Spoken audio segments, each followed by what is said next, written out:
हाय 104.2 माय एफएमची मी आहे आरजे शुभी आणि आपण दिवसभर काम करून जेव्हा थकून घरी येतो आपल्याला असं वाटतं ना की कुठेच जायला नको. बरं जावं लागलं तरी सुद्धा सगळं कसं वॉकिंग डिस्टन्सवर असलं पाहिजे. मग ग्रॉसरी शॉप किंवा सुपरमार्केट किंवा अगदी सॅलॉन सुद्धा. आणि एक्झॅक्टली हीच गरज आपल्या नाशिकमध्ये पूर्ण करत असतो एरिया जो आहे सिरीन मेडोज. 10-15 वर्षाआधी इथे ऑलमोस्ट जंगल होतं, पण आज आपल्या नाशिकचा तो एक हॉट स्पॉट मात्र आहे. आणि इथेच आहे प्रांगण. As you see it is by Patil Shah housing company आणि आज आपण प्रांगण एक्सप्लोर करणार आहोत. So come with me.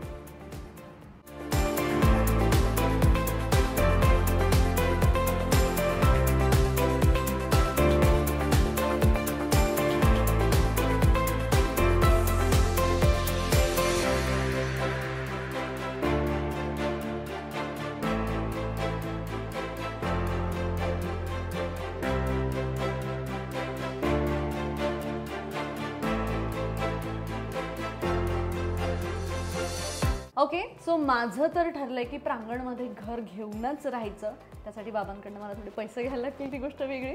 पण सिन्स आपण इतकी मोठी इन्व्हेस्टमेंट करणार आहोत फॉर दी ड्रीम हाऊस मी तर म्हणेन, आपण त्याबद्दल अजून इथे जाणून घेणार आहोत. We have with us Sahil Shah who is partner in Patil Shah housing company. Hi Sahil, how are you doing? Hi Shubhi, I am good. How are you? I am doing great. Actually आत्तापर्यंत मी खूप पैसे उधळलेत आयुष्यात, पण प्रांगण आणि इथलं घर पाहिल्यानंतर मला असं झालं की no, I need this property in my life. So please tell us more about Prangan. Prangan main म्हणजे आपलं सेंट मेडोज एरिया जो आहे हा खूप चांगलं लोकेशन आहे, हॉट लोकेशन आहे, त्याच्यामध्ये लोकेटेड आहे. तर this is the one of the best parts of Prangan. Very premium, very hot spot मिळतं म्हणून आपल्या नाशिकमधल्या एरियामध्ये प्रांगण आहे. सो किती साधारण युनिट्स आहेत आपल्याकडे? टोटल 136 युनिट आहे. ओके, पूर्ण प्रांगणमध्ये ऑल 3 BH. All 3 BHK. आणि यु नो आम्ही कारण इथे फिरलो, आम्ही पाहिलंय की काय प्रीमियम रूम्स आहेत आणि इतकी स्पेस आहे. Plus please tell us more about amenities. आपल्याकडे 36 प्लस अम्युनिटीज आहे विच आर कम्प्लिटली रेडी. चिल्ड्रनसाठी बघायला गेलो तर क्रेच एरिया आहे, किड्स प्ले एरिया आहे, त्याच्यानंतर बाकीच्या अम्युनिटीज आहे, त्याच्यामध्ये जिम्स आहे, कॉमन जिम आहे, लेडीज जिम आहे, ग्रीन जिम आहे. Then we have yoga room for say senior citizen. त्यांना जॉगिंग वॉकिंग करण्यासाठी आपल्याकडे भरपूर जागा आहे. मेडिटेशन एरिया आहे. So overall lot of immunity. You know जेव्हा मी आले ना मला असं एक मिनिट वाटलं की मी सिंगापूरमध्ये आहे की का. सो हा रेफरन्स आपण जरा लोकांना सांगूयात ना, मला का वाटलं. ऍक्च्युली हा प्रांगणमध्ये आपण जे 2 टेरेसेस कनेक्ट केलेले आहेत ते ब्रिजनी कनेक्ट केले. तो ऍक्च्युली सिंगापूरचं एक चांगलं ट्विन टॉवरचं एक प्रोजेक्ट आहे. तिथे तो ऑलरेडी इम्प्लिमेंट झालेला आहे आणि नाशिकमध्ये वी आर द फर्स्ट की 200 फूट हाईटवरती आपण तो ब्रिज केलेला आहे. ॲब्सोल्युटली. आणि इतकं सगळं बेस्ट आहे, इतकं सगळं सुंदर आहे. सो आय सी की टाईल्स पासून ज्याही गोष्टी आपण बाथरूममध्ये वापरलेल्या आहेत, पण किचनमध्ये वापरल्या आहेत, tail us more about it, the quality of it. आणि आपण मोस्टली हा जो फ्लॅट आपण जे प्रांगणमध्ये सगळं आपण केला आहे internal amenities, we have given them bungalow specifications right from say. आपण सगळ्यात थोडक्यात बोलायला गेलो तर all flats are AC with fall ceiling, जे नाशिकमध्ये पहिल्यांदाच होत आहे. विथ दॅट काहीतरी ते फायर स्प्रिंकलर्स वगैरे बद्दल. हो, आता आपला जो प्रोजेक्ट आहे गव्हर्नमेंट नॉर्म्स अनुसार आपल्याला प्रत्येक फ्लॅटमध्ये we need to have sprinklers. Common एरियामध्ये तर देतोच, पण फ्लॅटमध्ये पण आपल्याला द्यायला लागतं. ते पण आपण संपूर्ण कंप्लीट करून फायर NOC घेऊन we have received the completion. आणि रादर आपल्या नाशिकची ओळख ही थंड हवेचं ठिकाण जरी असलं आणि आजकालचं टेम्परेचर बघता मला असं वाटतं की AC इज मस्ट. आणि एक्झॅक्टली हीच तुम्ही ही जी गरज आहे आमची की तुम्ही पूर्ण करून आम्हाला देताय, राईट? Yes yes. त्याच्यामध्ये मागचे टेक्निकल रिझन्स पण आहेत, पण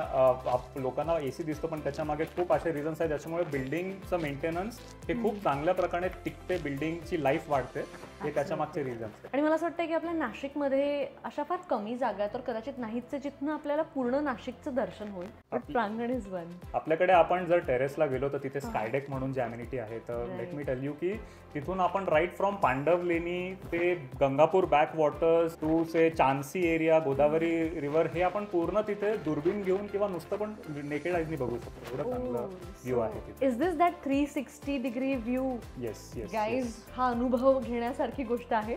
with that I would like to know की आपल्याकडे आपण ह्या ज्या ब्रँड्स वापरलेले आहेत in house also, so tell us more about that. आम्ही त्याच्यासाठी शुभी एक मटेरियल लायब्ररी जे आपण सेगमेंट आहे तो आम्ही खाली क्रिएट केलेला आहे. त्याच्यामध्ये ईच अँड एव्हरी एलिमेंट जो वापरलाय तो तर दाखवलाच आहे. एक थोडक्यात सांगायला झालं प्रीमियममध्ये हाय एंडमध्ये तर आमचे जे विंडोज आणि स्लायडिंग डोर्स आहेत दे आर फ्रॉम रेनर्स कंपनी, जे बेल्जियममधून आम्ही इम्पोर्ट करतो. त्याच्यानंतर आमच्याकडे AC जे आहेत ते VRV सिस्टम डायकिनचे आहेत. फॉल सिलिंग आम्ही सेंट गोबेनचं यूज करतो. आणि आपण जे पेंट यूज केलं आहे ते जोतून म्हणून कंपनी आहे, जे मोस्टली UAE या कंट्रीजमध्ये जास्त यूज होतं. होतात ते आपण नाशिकमध्ये पहिल्यांदा आपल्या प्रोजेक्टला यूज केले. ओके, तो एवढं सगळं जाणून घेतल्यानंतर डेफिनेटली बुक करून जाणार आहे. अच्छा, मी अजून एक गोष्ट ऐकली आहे that there is no GST on booking or something. Yes, आपला जो प्रोजेक्ट आहे त्याला कम्प्लिशन सर्टिफिकेट रिसिव्ड आहे. तुम्हाला तर माहितीच आहे, ॲज यू मेन्शन की रेडी पोझिशन आहे. तर त्याच्यामुळे ऑलमोस्ट 5% GST सेव्ह होतो, ज्याची अमाऊंट होते ऑलमोस्ट 5 to 6 lakhs. तर तो बेनिफिट तर आय मीन नक्कीच घेतलाच पाहिजे. ॲब्सोल्युटली. आणि आजकालचा जो जमाना आहे ना की लोक प्रॉमिस करतात, प्रॉमिसेस पण पूर्ण करत नाही. But what I know of you and from you guys, you always have delivered more than you have promised. So Nashik, मला तुम्हाला सगळ्यांना सांगायला आवडेल की हीच ती संधी आहे, हाच तो लास्ट चान्स आहे तिथे तुम्ही तुमच्या स्वप्नातलं घर, तुमचं ड्रीम हाऊस बुक करू शकता. सो आजच या प्रांगणला भेट द्या आणि तुमचं घर बुक करा.